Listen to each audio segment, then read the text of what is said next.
Good afternoon. Shh. Thank you.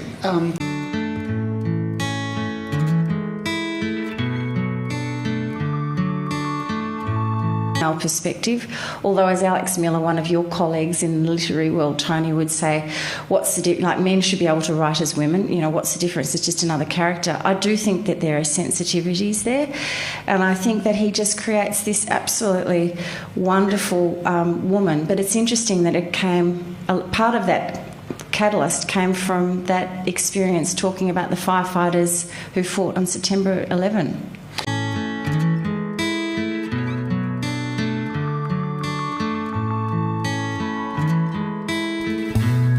Now, she could be, one reading, and I'm being a bit of a devil's advocate here, is an overtly passive character. How do you think he does tap into her inner world, and what it is through the sort of unspokenness of her and her sense of dutifulness, perhaps, that you think he captures so well?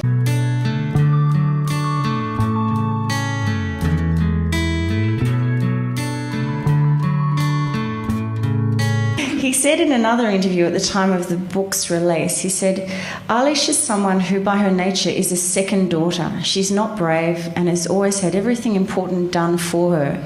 Everything about her is withheld.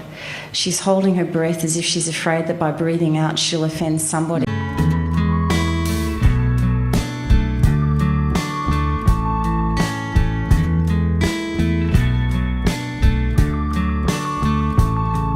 Here is the notion of home. So she's in this fairly cloistered, almost claustrophobic and very closed community that she lives in Ireland, then moves to this massive cosmopolitan metropolis of New York. What do you feel the author here, through his portrayal of Eilish and her experiences, what do you think he's saying about home specifically, even in the home and sort of the notion of home more widely? Well, you know...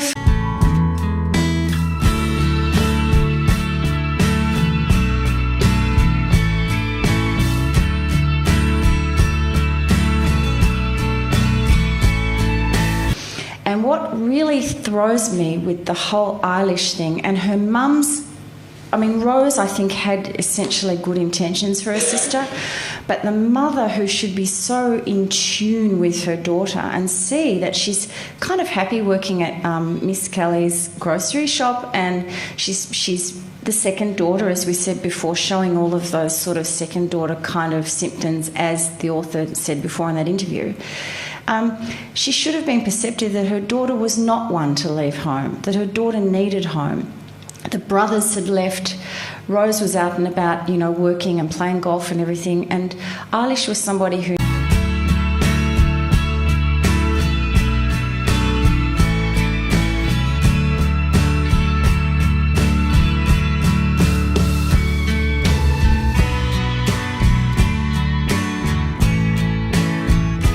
and she misses home. She has no home. And I suspect that's why she fell in with Tony, because he offered her love.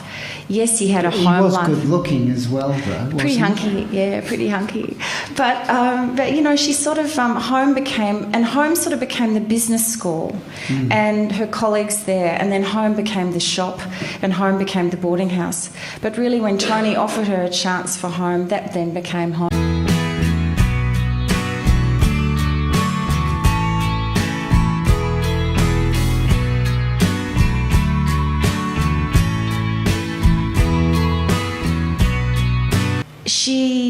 I do think that Rose's death left her in real shock. I don't think Eilish, before the death, would have necessarily jumped into bed with Tony.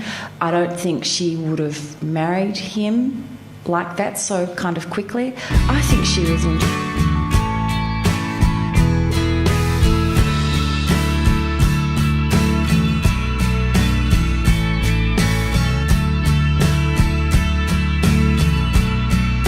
Look, you know, I did not like him at all until the moment when he can really, really read her homesickness in a very intuitive and, I think, caring and loving way. But I hated the way I hated the way he and Rose hatched the plan without even talking to Eilish about it.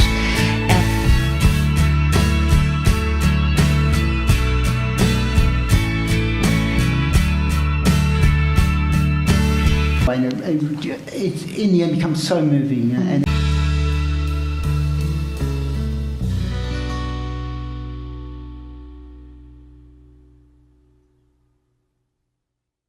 a lot of us, particularly, a lot of the girls in the audience will have this experience that you may get back one day with a guy, even if it's just for the night or something, who has jilted you or ignored you or dropped you or whatever it is, years or months or whatever before. And when they seek you out and you go on the date or you have the kiss or whatever it is that you do, it's such a great feeling of revenge. You can't help but go, yes, I kind of come out of this with my head held high. It's like the completion of the circle.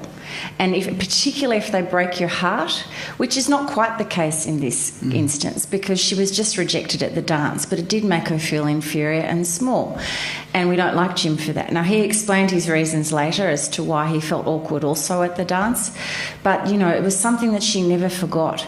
And so she comes to town, she's sought out by him, they have a lovely day, he imagines a future with her, and she actually has him in the palm of her hand. And it's like handing her another little bit of power.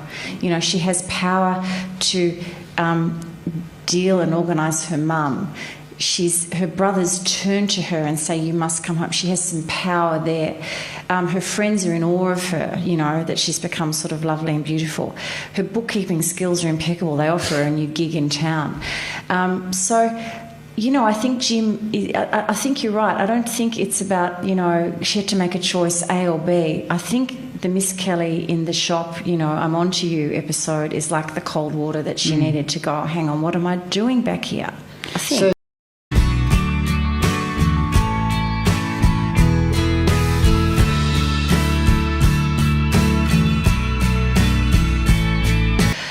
I don't know. Does she go back and kind of fall in love or had she been in love and she re-falls in love in a deeper way? I'm not really sure, but I think she understands that there's a pretty terrific life out there with Tony and all